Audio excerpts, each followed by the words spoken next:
Tonight, 9 News Now has uncovered new information on a deadly police shooting in Culpeper. An eyewitness now contradicting the police version of yesterday's confrontation in a Catholic school parking lot that ended with the death of 54-year-old Patricia Cook.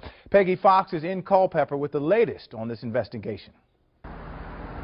An eyewitness here in Culpeper is contradicting what state police are saying about the investigation and why the Culpeper police officer fired at a Sunday school teacher. He had his hand on the door handle, one hand here and one hand, I remember distinctly because his hands were real close together. Chris Buchel says he saw a Culpeper town police officer shoot 54-year-old Patricia Cook to death in this church parking lot yesterday morning. Cook was in her Jeep Wrangler. State police say Cook rolled up the window, catching the officer's arm inside, and then dragged him.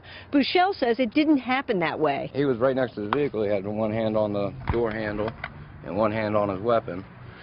And she was rolling the window up, and they were exiting out of the parking lot. The window was halfway up. He said, "Stop or I'll shoot." And I really didn't think he was going to do it.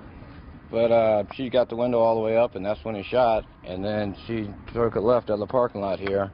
And he stepped out in the street and fired 5 more times. Buchel says the officer was not dragged. He says he couldn't have had his arm caught because he fired through the glass.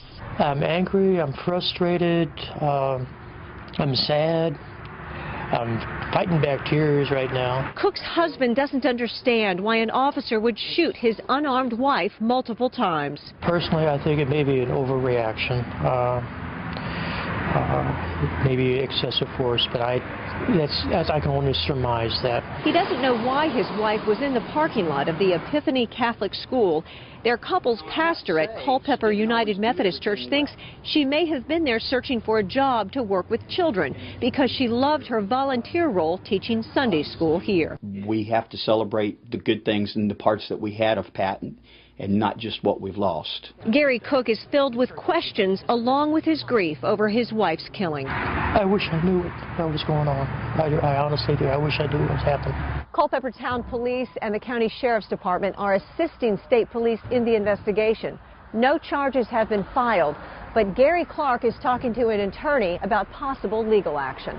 In Culpeper, Peggy Fox, 9 News Now. Well, thank you, Peggy. And we should note the Virginia Medical Examiner does have Cook's body, so he can determine the exact cause of death.